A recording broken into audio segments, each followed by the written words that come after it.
علی کا قد چھوٹا تھا، حضرت علی کا قد. اور میں ایک عجیب بات بتاؤں، چھوٹے قد والوں سے اللہ بڑے بڑے کام لیتا ہے. چھوٹے قد والوں سے عبداللہ ابن مسعود کے متعلق آتا ہے ان کا قد چھوٹا تھا اور ملت اسلامیہ کا سب سے پہلا فقیہ امت. حیدر کرار کا قد چھوٹا، کام خدا نے بڑا لیا. کیا کام لیا؟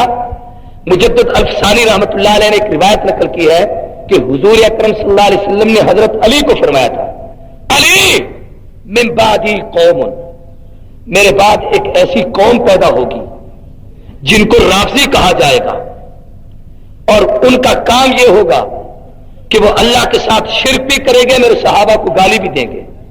ان ادرکتہم فاقتلوہم، اگر تیرے زمانے میں آئے تو ان کو پائے تو تو ان کو قتل کر دینا. تو ان کو، سارے بولو تو ان کو.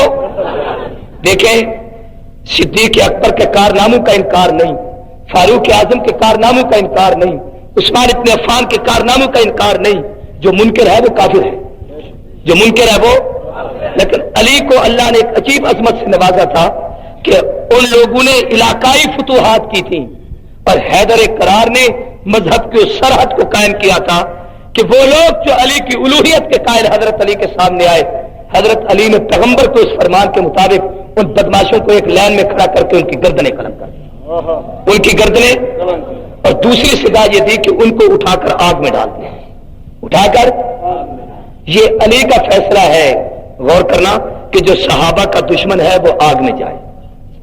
اللہ کا فیصلہ تو ہے ہی، لیکن حضرت علی نے یہ فیصلہ کیا، اس لیے یہ اس دن سے آج تک آگ پر ماتا ہوں. نہیں سمجھ رہے؟ آگ پر. یہ میں نے آپ نے سزا نہیں دی، یہ حضرت علی کی طرف سے ان کو سزا دی.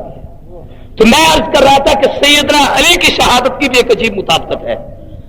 حضرت علی کا بھی قد چھوٹا، کام خدا نے بڑا لیا، اور وہ کام یہی لیا کہ صدیق عمر عثمان کی عظمت کی حفاظت علی سے کرائی، اور ان دشمنوں کے پہ کفر کا فتویٰ بھی علی سے لگوایا، ان کے کو تہہ تہہ بھی علی سے کرایا، اور آگ میں بھی علی سے ڈلوایا.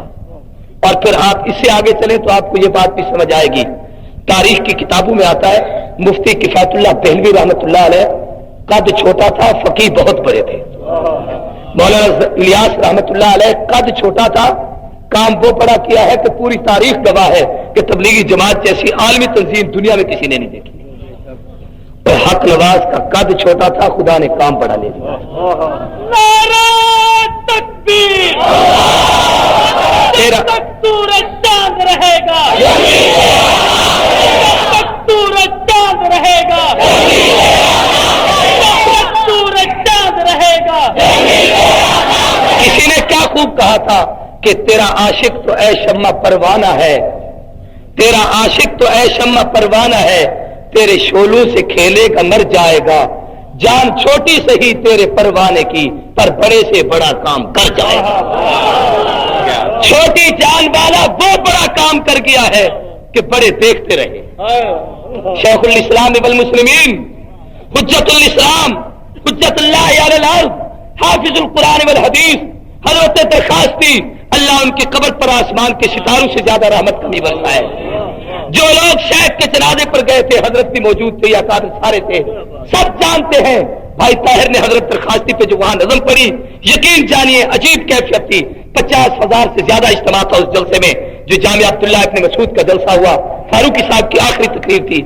میں جو بات آپ کو کہنا چاہتا ہوں وہ یہ کہ حضرت جب یہاں حضرت شہید کے جنازے پر آئے تھے، پیرانہ سالے کے عالم میں، بڑھاپے کی کیفیت، اور اس وقت بیماری کا یہ دورہ تھا، پیشاب کی تکلیف تھی، ہر آدھے پونے گھنٹے بعد پیشاب کی تکلیف ہو جاتی تھی.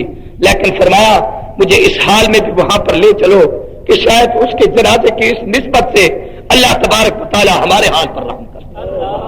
اور جب آئے وہ جملے جھنگ والوں تمہیں یاد ہوں گے، کہا تھا یا میں نے زندگی میں احمد علی لاہوری کا جنازہ دیکھا ہے، یا حق نواز کا جنازہ دیکھا ہے، وہاں بھی جمعہ کا دن تھا، یہاں بھی جمعہ کا دن ہے، وہ بھی جمعہ کا وقت تھا، یہ بھی جمعہ کا وقت ہے. وہاں بھی جب لاہوری کا جنازہ اٹھا آسمان رو رہا تھا، جب حق نواز کا جنازہ اٹھا تو آسمان رو رہا تھا. سورج چاند رہے گا،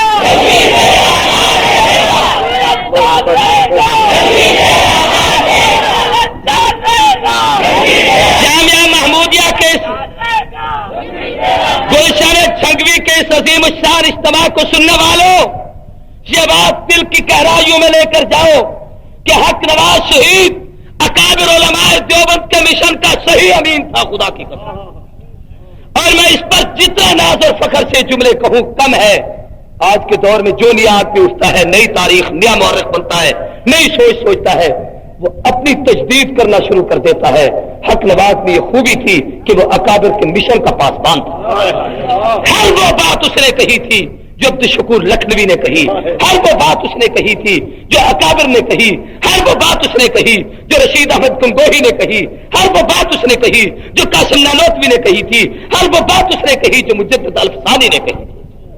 اور اگر تاریخ کا مطالعہ کرو تو یہ بات تمہیں سمجھ آئے گی کہ تاریخ میں ہر دور میں اللہ نے علماء دیوبند کو وہ ثبوت عطا کیے ہیں جن کی اکابر سے ایک نسبت رہی ہے۔ تاریخ میں 2 آدمی ایسے گزرے ہیں جنہوں نے 17 سال تک پیغمبر کے روضے کی سائے میں بیٹھ کر حدیث رسول پڑھائی ہے، یا پہلے دور میں امام مالک کو یہ سعادت نصیب ہوئی، یا اس دور میں علماء دیوبند کے وہ سپوت سید حسین احمد مدنی کو سعادت نصیب ہوئی۔